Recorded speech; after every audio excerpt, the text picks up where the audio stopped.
नमस्कार दोस्तों। हर हर महादेव। ओम नमः शिवाय। श्री ओम शिवाय नमस्तुभ्यम। दोस्तों, अगर आप हमारे चैनल पर पहली बार आए हैं तो हमारे चैनल को सब्सक्राइब जरूर कर लें ताकि आने वाली वीडियो आपको तुरंत मिल सके। दोस्तों, जैसा कि साल की अंतिम एकादशी मोक्षदा एकादशी है और इसका व्रत 22 दिसंबर को रखा जाएगा। मोक्षदा एकादशी साल की प्रमुख एकादशी तिथियों में से एक है। ऐसी मान्यता है कि इस एकादशी का व्रत करने से साधक को मोक्ष की प्राप्ति होती है और वह बैकुंठ धाम को जाता है। साल की अंतिम एकादशी पर धन वृद्धि के कुछ खास उपाय करने से आपको आने वाले नए साल में सुख समृद्धि की प्राप्ति होगी और आपके घर में मां लक्ष्मी का वास होगा। दोस्तों, आज हमने इस वीडियो में गुरुजी द्वारा बताए गए एकादशी के कुछ उपाय आपको बताए हैं जो आपको अवश्य करने हैं। इस वीडियो को ध्यान से देखें, पूरा सुने। आधा अधूरा सुनने से कोई लाभ नहीं होगा। चलो चलते हैं, सुनते हैं।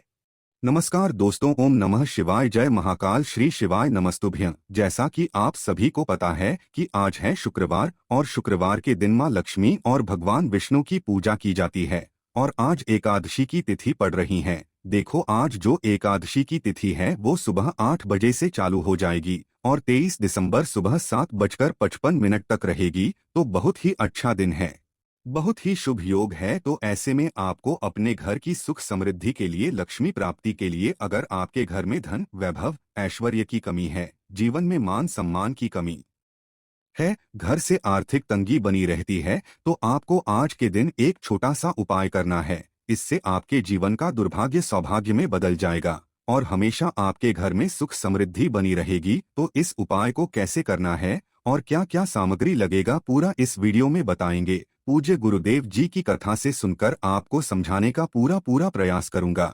बस इससे पहले आपसे एक छोटा सा निवेदन है कि आप वीडियो को कर दे एक लाइक और चैनल को सब्सक्राइब करके कमेंट बॉक्स में महादेव का कोई सभी प्यारा नाम हर हर महादेव जरूर लिखें। तो चलिए बढ़ते हैं उपाय की ओर। देखिए, शुक्रवार का दिन माता लक्ष्मी को समर्पित होती है और शुक्रवार के दिन हल्दी का उपाय करना यानी कि दुर्भाग्य को दूर करना और सौभाग्य की जीवन में प्राप्ति करना है। इसीलिए हमें मार्गशीर्ष मास की विशेष शुक्रवार के दिन पर हल्दी के ये उपाय करने चाहिए। देखिए, आज का जो पहला उपाय है, मात्र आपको एक चुटकी हल्दी से करना है। यह एक चुटकी हल्दी आपके जीवन में खुशियां लेकर के आएगी और आपकी जो किस्मत है उसे चमकाने का कार्य करेगी। देखिए दोस्तों, आपको क्या करना है। देखो, कहते हैं कि आंवले की वृक्ष में भगवान विष्णु और माता लक्ष्मी का वास होता है। आंवले के वृक्ष में ही भगवान विष्णु का वास होता है और उनका निवास स्थान माना जाता है और इसकी जो जड़ होती है उसमें भगवान विष्णु शयन करते हैं, यानी कि आराम करते हैं। तो आपको आंवले के वृक्ष के वहां पर जाना है। आपको अपने साथ एक तांबे के पात्र के अंदर अपने घर से शुद्ध जल लेना है और इसी के साथ में आपको मात्र एक चुटकी हल्दी लेना है। अब आंवले के वृक्ष के नीचे इस उपाय को आप दो प्रकार से कर सकते हैं। देखिए, आपके पास जो एक चुटकी हल्दी है या तो आप उससे जल के पात्र के अंदर डाल दें और हल्दी से युक्त जल तैयार कर लें और उस हल्दी से युक्त जल को आपको आंवले की वृक्ष की जड़ में समर्पित कर देना है। ओम नमो भगवते वासुदेवाय इस मंत्र का जाप करते हुए। और यह जो शुक्रवार है मार्गशीर्ष के महीने का है, तो आपको हरि हर महादेव का मन में स्मरण करते रहना है। देखिए, इस उपाय को आप दूसरे प्रकार से भी कर सकते हैं। आपके पास जो एक चुटकी हल्दी है उसे आप सूखी भी अर्पित कर सकते हैं आंवले के वृक्ष की जड़ में, और जो अपने सूखी हल्दी डाली है आंवले के वृक्ष की, वहां पर उसी हल्दी के ऊपर आपको एक लोटा शुद्ध जल है उसे धीरे धीरे समर्पित कर देना है। देखिए, जल समर्पित आपको अपना जो मुख है पूर्व दिशा में रख करके करना है और आपको हरि हर महादेव का मन में इस स्मरण करते रहना है। हरि हर महादेव का स्मरण करते हुए आपको यह जो जल है आंवले के वृक्ष की जड़ में अर्पित कर देना है। शुक्रवार के दिन पर बस इतना सा उपाय करना है। आपके जीवन में जो भी अड़चने आ रही है, जो भी संकट आ रहे हैं, जो भी आपकी मनोकामना है, उन्हें परिपूर्ण करने के लिए आपको प्रार्थना करनी है। तो इस प्रकार से आपको यह पहला उपाय कर लेना है। दोस्तों, अब हम जान लेते हैं दूसरे उपाय के बारे में। यह उपाय भी बहुत ही खास होने वाला है। यह उपाय आपके जीवन में इस दिन लक्ष्मी का वास करने वाला है। देखिए, बहुत से घरों में माता लक्ष्मी जो है वह स्थिर रूप से निवास नहीं करती है और यदि हम चाहते हैं कि माता लक्ष्मी हमारे घर में रूप से वास करे, हमारा जो पैसा है वह खर्च हो जाता है।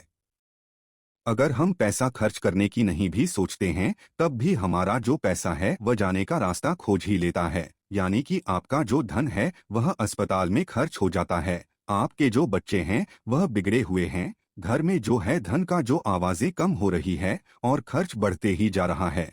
हमारी जो बचत है वह हो ही नहीं पा रही है। तो लक्ष्मी का वास कराने के लिए, घर में पैसों की बचत करने के लिए आपको यह विशेष उपाय जरूर करना चाहिए। घर में जितनी भी धन की समस्या है बस सभी दूर हो जाएगी और आपके घर में भी स्थिर लक्ष्मी का वास होने लगेगा। देखिए दोस्तों, इस उपाय को करने के लिए सबसे पहले तो आपको एक तांबे के पात्र के अंदर शुद्ध जल लेना है। जल आपको अपने घर से ही लेना है। देखें, यदि आप इस तांबे के पात्र के अंदर गंगाजल डालते हैं तो बहुत ही शुभ माना जाता है। अब देखिए दोस्तों, आपको इसी के साथ में 7 बेलपत्र है, यानी कि 7 बेलपत्र आपको लेनी है। देखिए दोस्तों, केवल शुक्रवार के दिन स्थिर लक्ष्मी का वास अपने घर में कराने के लिए इस विशेष उपाय को किया जाता है।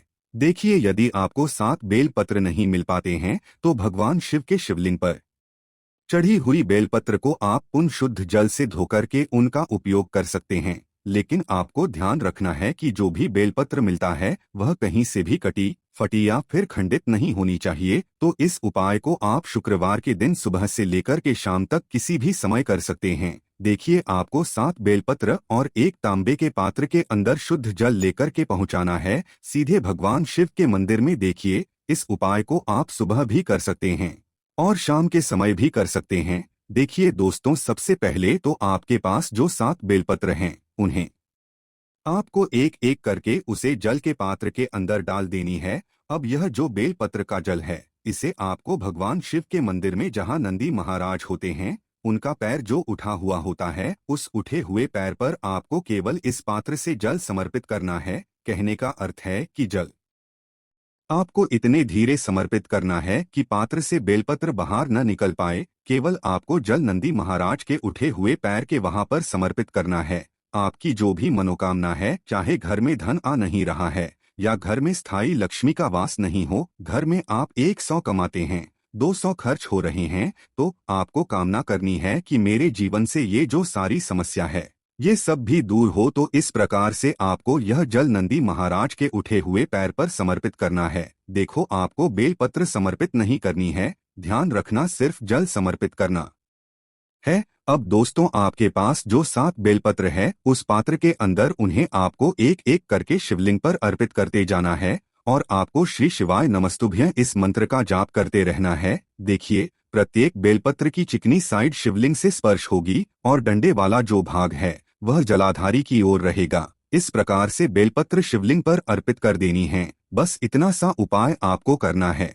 देखना, इस शुक्रवार के दिन इतना उपाय करने से आपके घर में निश्चित और निश्चित रूप से माता लक्ष्मी का वास होगा। आपके घर में फिजूल खर्चे जो है बस सभी कम होंगे। आपके घर में अष्टलक्ष्मियों का निवास होगा। तो यह उपाय भी आपको इस मार्गशीर्ष महीने की पवित्र दिन पर जरूर करना चाहिए। अब दोस्तों, हम जान लेते हैं गुरुजी द्वारा बताए गए तीसरे चमत्कारी उपाय के बारे में, जो कि उन्होंने अपनी कल की शिव महापुराण की कथा में ही बताया है।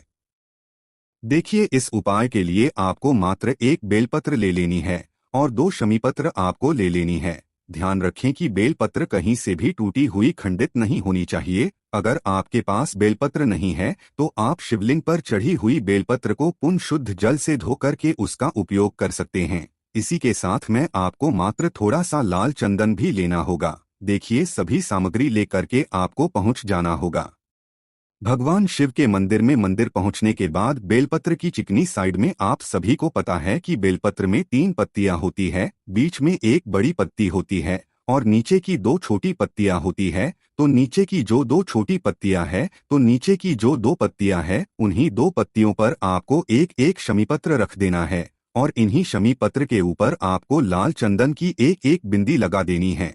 इस प्रकार से आपको ये बेलपत्र तैयार करना है और इसी प्रकार से आपको यह जो बेलपत्र है भगवान शिव का शिवलिंग पर अर्पित करना है। देखिए, इस बेलपत्र को समर्पित करते समय आपको गतिमान का नाम लेना ही। पूज्य गुरुजी ने बताया कि गतिमान जो है वह हनुमान जी के छोटे भाई है, तो पूज्य गुरुजी ने बताया है कि गतिमान का नाम ले करके ही आपको ये उपाय करना है, क्योंकि आपकी जो भी बीमारी है वह गति महान भगवान स्वयं दूर करने वाले। इस उपाय को करने के बाद आपकी जो बाहरी से बाहरी बीमारी है वह भी गतिमान की कृपा से दूर होने वाली है। तो बेलपत्र की जो नीचे वाली 2 पत्तियां है पर आपने एक एक शमीपत्र रख दिया है और फिर उनके ऊपर आपने एक एक लाल चंदन की बिंदी लगा दी है, और ऐसे ही आपको ये जो बेलपत्र है इससे शिवलिंग पर अर्पित कर देनी है। गतिमान का स्मरण करते हुए आपके शरीर में या फिर आपके परिवार के किसी भी सदस्य के शरीर में कोई भी बीमारी है तो उसका आपको स्मरण कर लेना है। उस बीमारी को दूर करने के लिए आपको प्रार्थना कर लेनी है और फिर वापस आपको अपने घर आ जाना है। देखिए, इस उपाय के लिए पूज्य गुरुजी ने कोई भी निश्चित दिन नहीं बताए हैं और कोई भी निश्चित समय नहीं बताए, तो इस उपाय को आप सप्ताह के किसी भी दिन कर सकते हैं।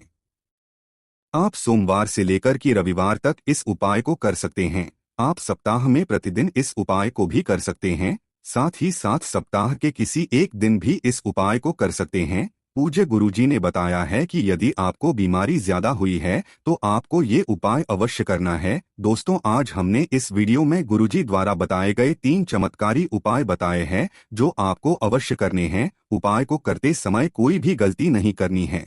अगर उपाय से संबंधित कुछ भी पूछना है तो कमेंट बॉक्स में पूछ सकते हैं। अगर आपको हमारी वीडियो पसंद आए तो हमारे इस चैनल को सब्सक्राइब जरूर करें। हर हर महादेव। ओम नमः शिवाय।